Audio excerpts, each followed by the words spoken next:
ইরানে ACL 2 এর match খেলতে যাচ্ছে না মোহনবাগান। 2 অক্টোবর ট্র্যাক্টর এফসির এগেনস্টে ইস্ট আজারবাইজানের ইয়াদগারে ইমাম স্টেডিয়ামে ACL 2 এ সেকেন্ড ম্যাচ খেলার কথা ছিল বাগানের, কিন্তু 27 সেপ্টেম্বর লেবাননের শিয়া Islamic political party Hezbollah secretary general Hassan Nasrallah ইসরায়েলে এয়ার স্ট্রাইকে মারা যায়। অ্যাজ এ রেজাল্ট ইরান সহ মিডল ইস্টের বিভিন্ন দেশে এর এগেনস্টে প্রোটেস্ট আর টেনশন দেখা দিয়েছে। ইরানে 5 দিনের স্টেট মোর্নিং ডিক্লেয়ার করা হয়েছে। আর এখন এরকম সিচুয়েশনে ইরানে গিয়ে ম্যাচ খেলতে চাইছে না মোহনবাগান।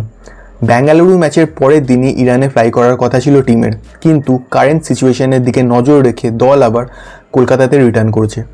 ক্লাবের একজন সিনিয়র অফিসিয়ালের তরফ থেকে জানানো হয়েছে ইরানের কারেন্ট সার্কামস্ট্যান্সেসের দিকে তাকিয়ে তাদের কাছে প্লেয়ারদের সেফটি কনসার্ন আগে।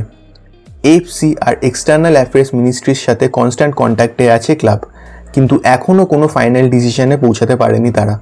এবার প্রথমে একটা খবর শোনা যাচ্ছিল যে ভিসা প্রবলেমের জন্য বাগানের ফরেনার্সদের ইরানে যেতে প্রবলেম হচ্ছে, বাট ভিসা ক্লিয়ারেন্স রিলেটেড কোনো সমস্যা এখন আর নেই।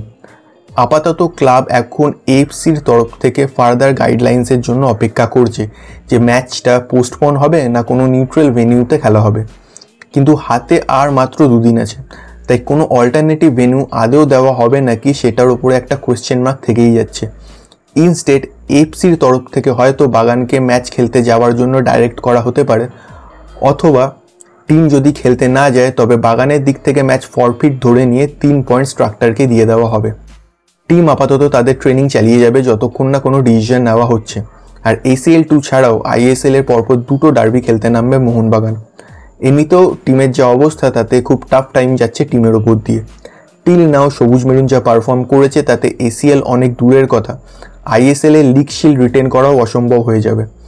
আপাতত টিম যেমন খেলছে বা টিমকে যেমনভাবে খেলানো হচ্ছে তাতে টিমের থেকে at the end of the season ভালো কিছু এক্সপেক্ট করা মুশকিল, স্পেশালি আন্ডার দিস কোচ।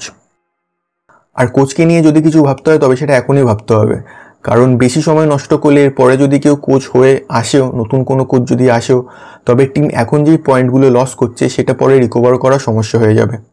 যাই হোক, এর জন্য এখন ম্যানেজমেন্টের দিকে তাকিয়ে বসে থাকতে হবে। বাট আপাতত নিউজ এটাই, মোহনবাগান ACL 2 ম্যাচ খেলতে যাচ্ছে না।